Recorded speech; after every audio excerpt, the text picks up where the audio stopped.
Hi, I'm Terry White, and welcome back to Design Your Life, a show about customizing and designing your life so that it suits and fits you. Today we're going to sort of do a few random little things around the garden. It's hot. It's gotten very hot here, and heavy projects are maybe not what's on my mind. But this planter, I use it sort of as a testing ground for some of the moss that I plant to see how much sun it can take and how much water maybe it would take to keep it.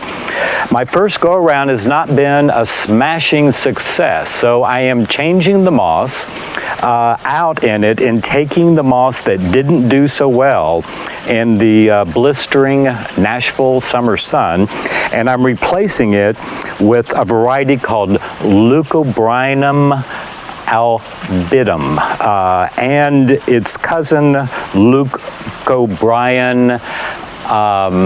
glaucum. They both take full sun. When doing moss or planting moss that you've gathered, the best thing to do is to figure out what you got it off of and recreate it for your moss once you plant it. This moss loves rotten, decaying wood. So I gathered up and sort of keep a stock of rotten, decaying wood, and I just grind it up with hand tools and an axe, but it really is just, it's almost like a mulch. And I'm going to put it down because this particular one loves that kind of substrate. You'll look at the bottom of this piece, this wonderful, wonderful piece, and you'll see it came off of a dead piece of wood. I did not gather this moss. I made a trip recently to North Carolina, and a friend of mine owns a mossery, and her company is called Mountain Moss, and her name is Annie Martin. She has an incredible book, if you're really interested in moss gardening, that you can get through Mountain Moss or on Amazon. It's called The Magical World of Moss Gardening.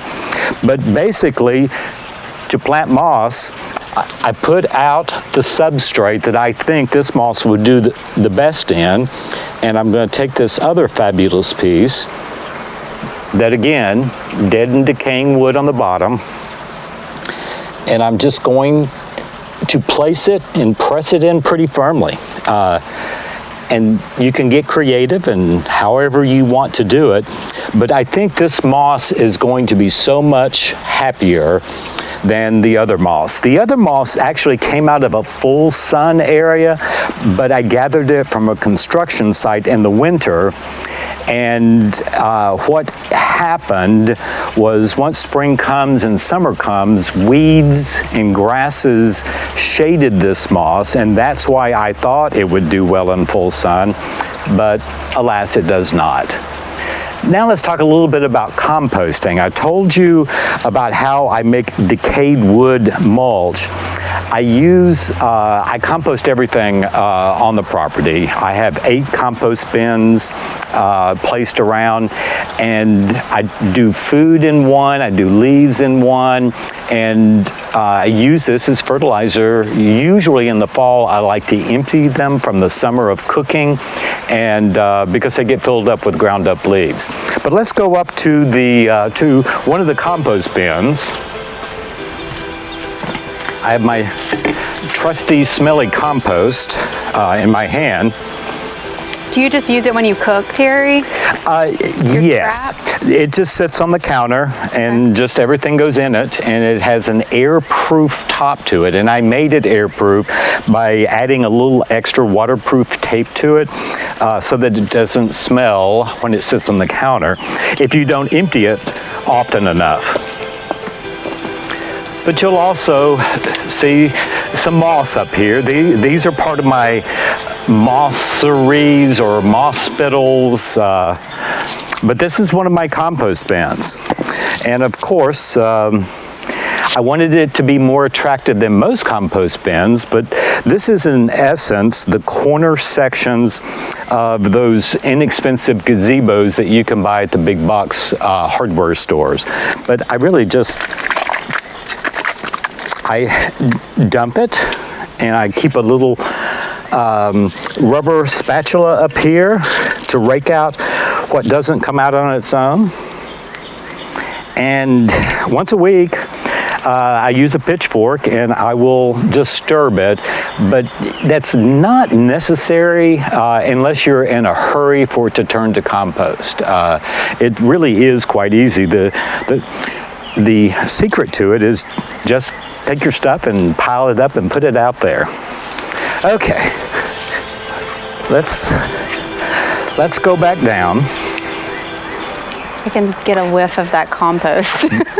By the way, this is the walnut tree that I have left the stump because I was always going to do something to it, but have never quite gotten around to it. That's what you used for the wall? For the wall and for a lot of the surrounds and lumber that I've used in the house.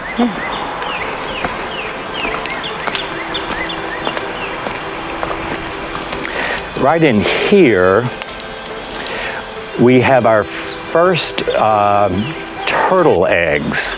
We watched a turtle lay her eggs and bury them in the dirt. And we, of course, Googled it, and we ended up finding out that they take 70 days to hatch. She's very careful about where she picked because she picks late afternoon sun. Temperature is what causes the eggs. She doesn't sit on them, but the temperature of the ground is what causes the eggs to hatch. So we're pretty excited. We have it on the calendar. 70 days to start watching for little baby turtles digging their way out of the ground. And these are the terrapin box turtles, the common turtle here.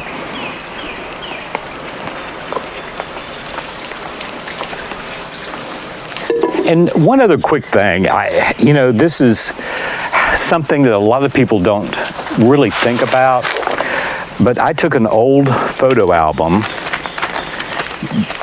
that nobody uses anymore, and it's where I keep all of the tags from any plant I buy.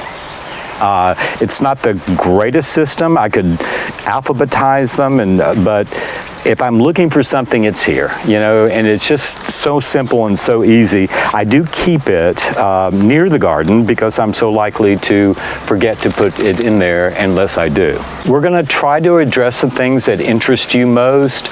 We have such a short time in which to cover so many things, and I just want to show you everything all at once. But we're going to have an upcoming full episode on making the concrete balls, or orbs as I call them, for the garden. And I did want to show you, just as a little teaser, these two concrete balls here. This one weighs about 65 pounds. This one I can lift quite readily. It weighs about 25 pounds. And we're going to show you how to make the lightweight ones, because as I got older, the lightweight ones absolutely filled the bill. But thank you again, and I look forward to the next time. Thanks for watching Design Your Life with Terry White.